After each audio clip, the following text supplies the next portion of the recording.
Hello students, welcome to the CBSE Chemistry lecture series part 2.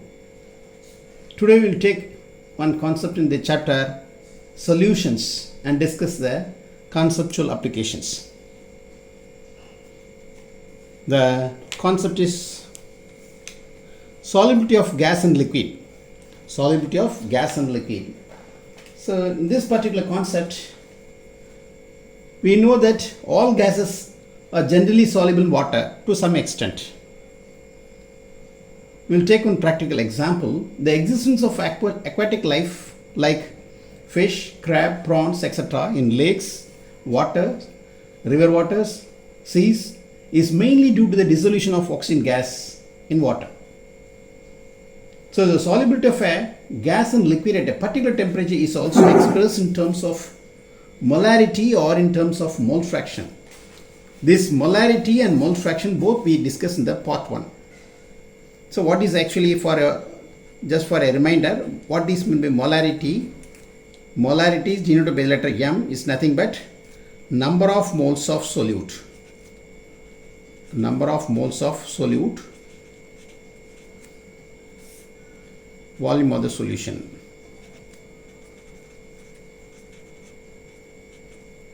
Yes, that's the definition for molarity.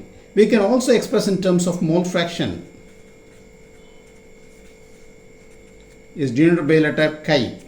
Say for example any gas, say for example oxygen dissolved in water, we can say chi O2 is nothing but number of moles of oxygen gas by total number of moles of oxygen and number of moles of H2O. We can find out the mole fraction of particular gas in that solution. Say for example we will take a gas, any gas, oxygen in water. Normally we can take a solvent, water, we can call it as solution, plus heat is liberated. Plus heat is liberated. Yes. The gas and water, it gives a solution and heat. Normally this we can call it as a dissolution. Dissolutions. While mixing of the gas and water, the solubility affected by 3 factors. What are those factors? One is based on the nature of the gas. Nature of the gas or solvent. The another one factor is a pressure. Another one factor is temperature.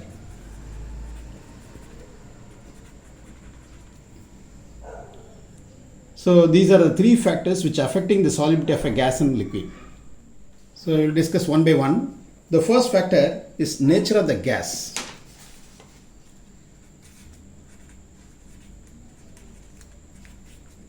Nature of gas or solvent. What is the nature of gas or solvent? You can take a gases like hydrogen, oxygen or nitrogen.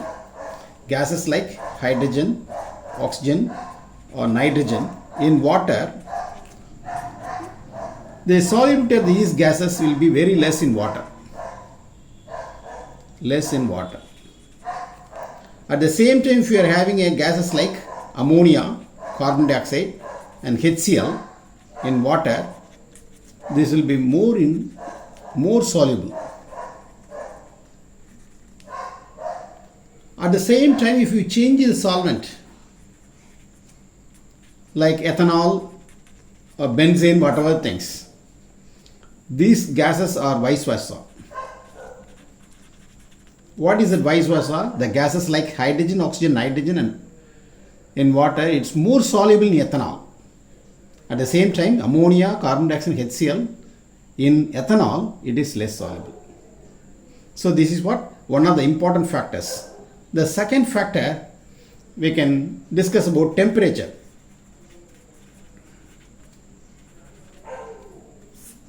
In this temperature, for example, If we increase the temperature, what happened to the solubility?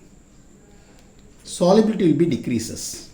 Say for example, you can take a gas in water, it gives a solution plus heat. It's an exothermic reactions. If you increase the temperature, normally the solubility will be decreases. This is due to what? Exothermic reactions. And also according to the Le principle, if we increase the temperature, it shifts the equilibrium to the, suppose if it is the equilibrium reactions, it shifts the equilibrium to the backward reactions. That means the solubility will be decreases. If you take the third important factor is the effect of pressure. How that pressure affecting the solubility of gas and liquid? We will take one practical example. Suppose there are two soft drink bottles. Say for example, you can take a Pepsi or Coca-Cola. One bottle is kept open for a long time, approximately say 1 hour. The another one bottle is not open, just placed as it is, that is in a closed manner. Ask anyone to choose the bottle to drink. Everybody will choose the bottle which is a closed one. This is why, because if the open bottle, already the dissolved carbon dioxide gas will be escaped from that bottle. If it is a closed one, means the pressure is also high in that bottle, closed bottle, as well as the solubility of the carbon dioxide gas is also high. So here the pressure plays a major role in this case. Pressure is directly proportional to the solubility of the gas. If we increase the pressure, of the gas, solubility also increases. That is why the people preferred the closed one, and at the time of drinking only they will open. So that only most of the people will like that soft drinks. So based on this effect of pressure,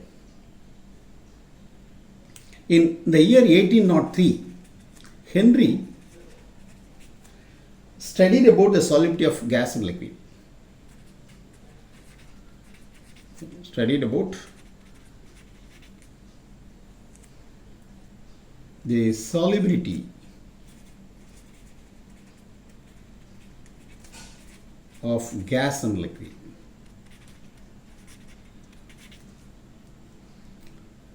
See, the mass of the gas dissolved in the given volume of a liquid at constant temperature is directly proportional to the pressure of the gas. The mass of the gas is directly proportional to the pressure of the gas. The proportionality is you have to put on constant K, which is normally can called as Henry's constant P. Here M stands for mass of the gas and P stands for pressure of the gas, where KH is known as Henry's constant. Henry's constant. Suppose the Henry's law can also be stated as follows. How? The solubility of the gas in a liquid at a particular temperature is directly proportional to the pressure of the gas. They are expressing the solubility in terms of mole fraction of the gas. So the pressure of the gas is directly proportional to the mole fraction of the gas. Say for example, one partial pressure of the gas is directly proportional to the mole fraction of the particular gas Ka. So proportional desire, you got to put on constant, that is what? KH Ka.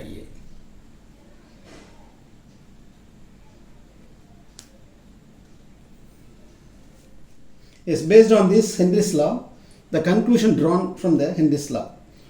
One is the KH, that's Henry's constant, is a function of the nature of the gas, is a function of the nature of the gas.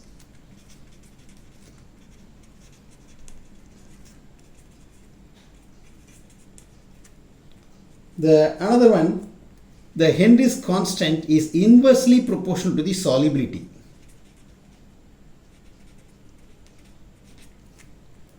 And the third one, if temperature increases, the solubility also decreases. Already studied about, if we increase the temperature, the solubility will be decreases. And based on this, we can have some limitations also for this law. Limitations of Henry's law. What are those limitations? If low pressure and high temperature, like an ideal gas, so the Henry's law will applicable only if the conditions are as follows. Second one, gases should not follow, gases should not form compound.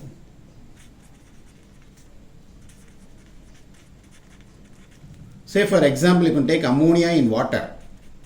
What will happen? It will become ammonium hydroxide. Is a compound is formed. Then this law is not applicable for this case. That's a limitation. And third one, if it is a dissociation or association,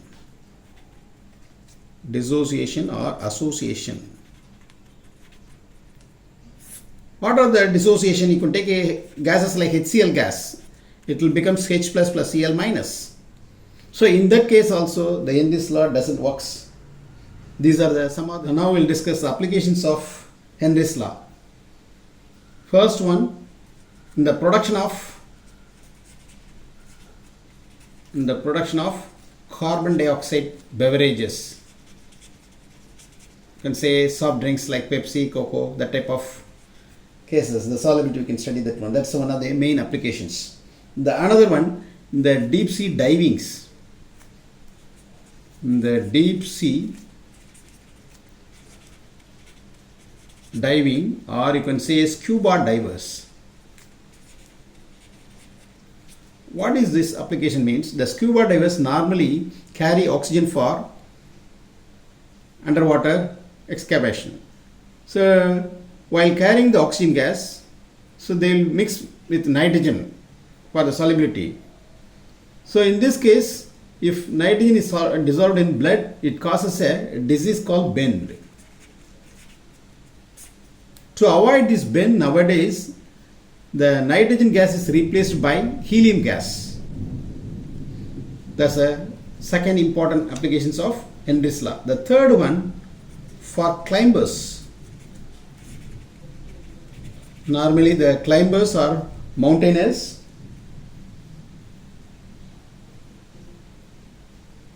or the people who are living in high altitudes.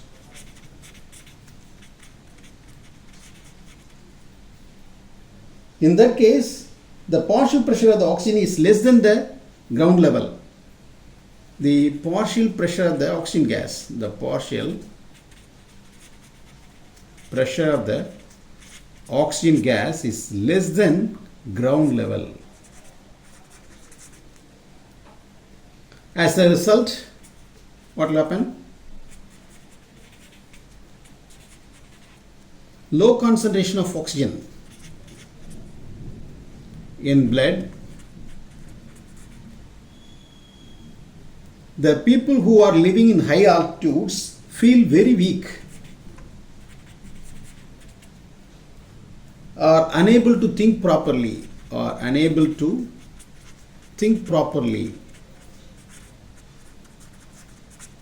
This type of disease we can call as anoxia. Sometimes they will ask you, what is anoxia?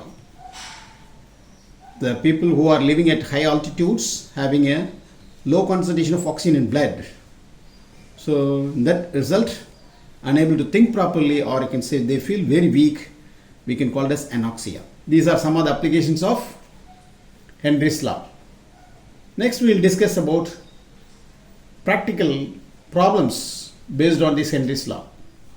We will take one problem which is a NCERT in-text question. H2S, a toxic gas with a rotten egg like smell, is used for qualitative analysis. If the solubility of H2S gas in water at STP is 0.195 molality, calculate its Henry's constant.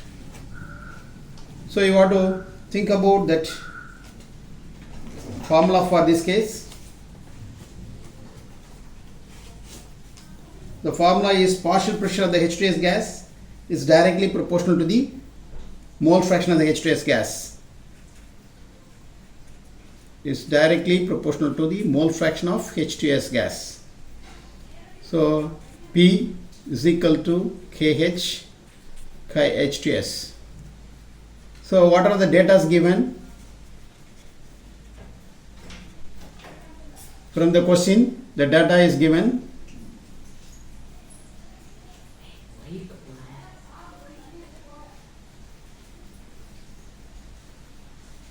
The mole fraction of H2S you have to find out.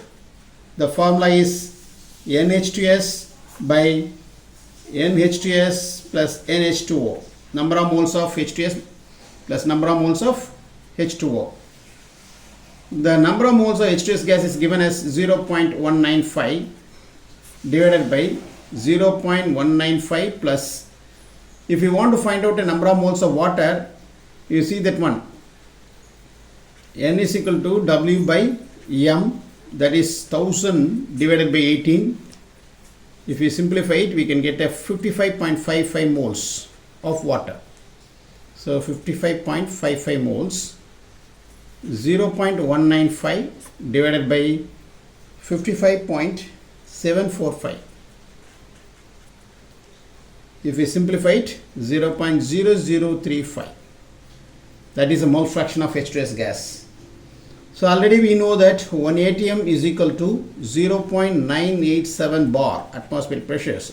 1 atmospheric pressure is nothing but 0.987 bar.